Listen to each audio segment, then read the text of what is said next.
On June 2, 1995, an American fighter pilot was flying over Bosnia when a surface-to-air missile tore through his F-16, sending the aircraft falling out of the sky in seconds.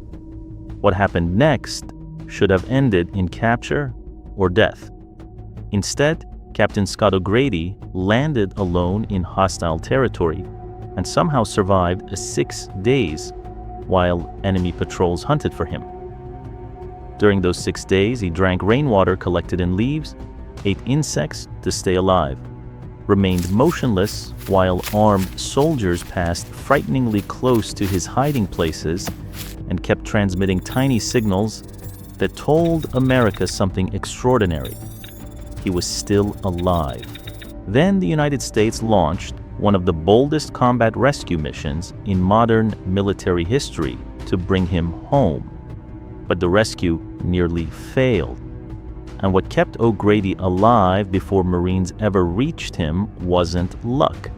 It was training, discipline, and a survival mindset forged for exactly this nightmare.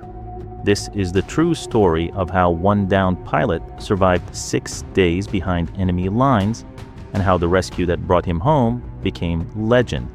Bosnia in 1995 was unforgiving airspace. NATO patrols flew regularly, but every pilot understood the threat from hidden missile crews on the ground. On June 2nd, Scott O'Grady was flying what should have been a routine patrol when Serbian air defenses tracked his aircraft. Then, with almost no warning, they fired. The missile struck hard. Cockpit alarms erupted, systems began failing, and O'Grady had only seconds to make the decision every pilot hopes never comes. He ejected. In one violent instant, he went from controlling a supersonic fighter to descending alone by parachute into enemy territory, fully aware that whoever reached the crash site first would likely decide whether he lived or died.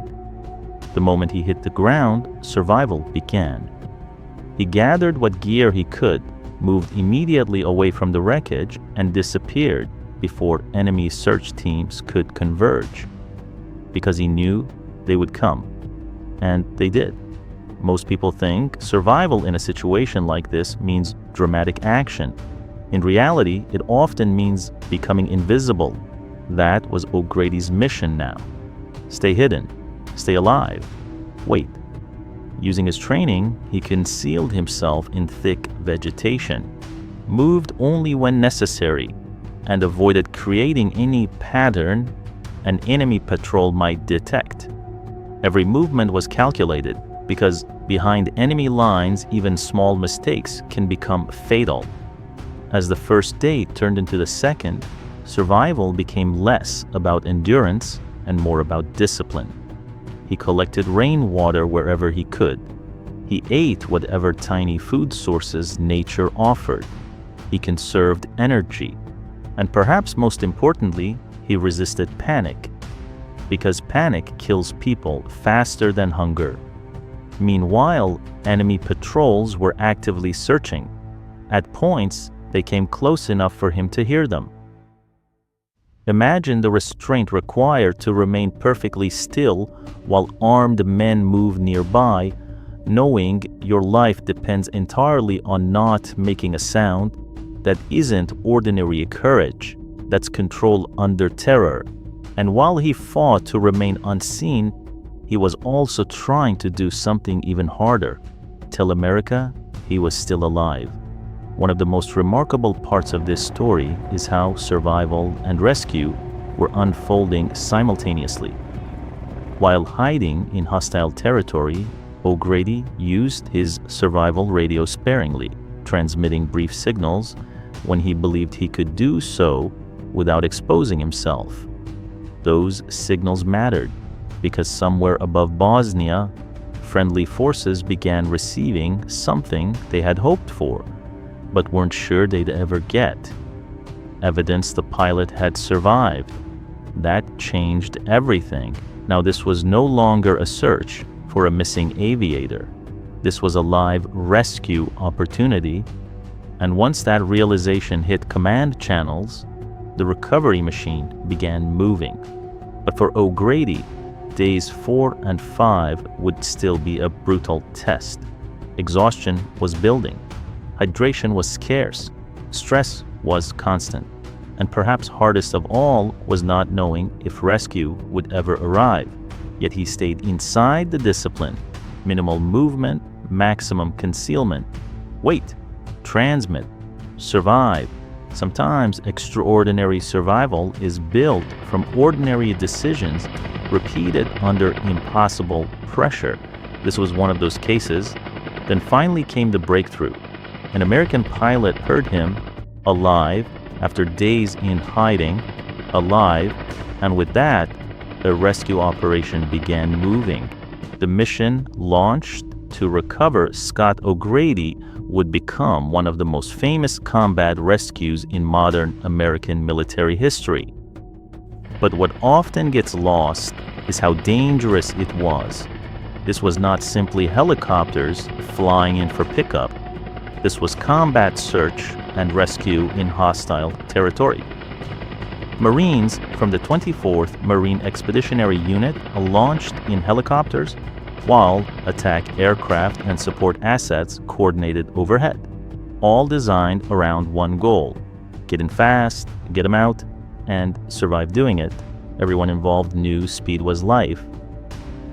Because once enemy forces recognized a rescue was underway, the risk of disaster could rise in seconds.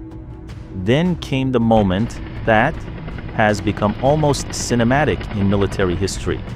The helicopters touched down, Marines hit the ground, and Scott O'Grady ran toward them after 6 days alone. That moment is hard to overstate. 6 days hunted behind enemy lines. Then suddenly, American Marines, home arriving in rotor wash. But even then, the mission wasn't secure. Threats remained. Enemy fire reportedly endangered the extraction.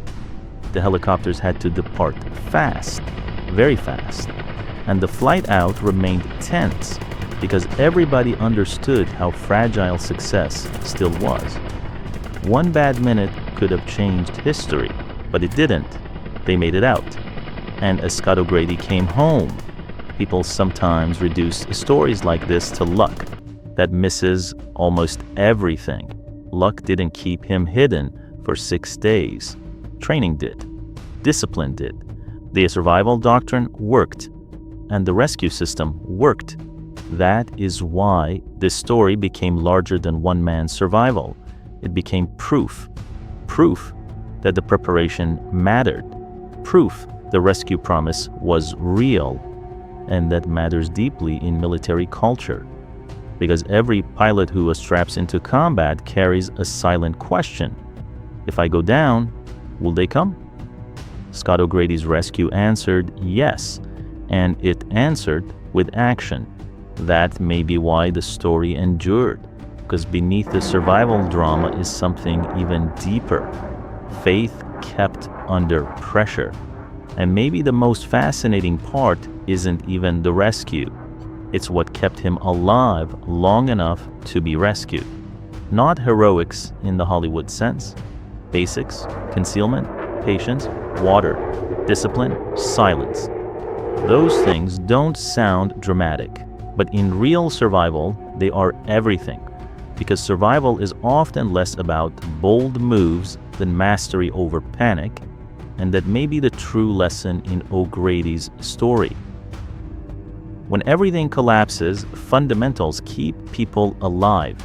Training matters, mindset matters, and sometimes those things matter more than firepower. Scott O'Grady should have become another lost pilot behind enemy lines. Instead, he became part of one of the most remarkable survival and rescue stories in modern American military history. Shot down, hunted, starving, alone, and still alive 6 days later when rescue arrived. That almost sounds impossible, but it happened. And perhaps that's why Americans still tell this story, because it carries something people instinctively respond to: courage under pressure, skill under chaos, and the refusal to abandon one of your own. Some stories endure because they are dramatic. Others endure because they reveal what people are capable of. This one does both. But as extraordinary as Scott O'Grady's survival was, some rescue missions pushed even further, including one operation where hundreds of lives were risked to save a single man, and many believed it should never have been attempted. That story is Bat 21, and it may be even more unbelievable. Stay locked in.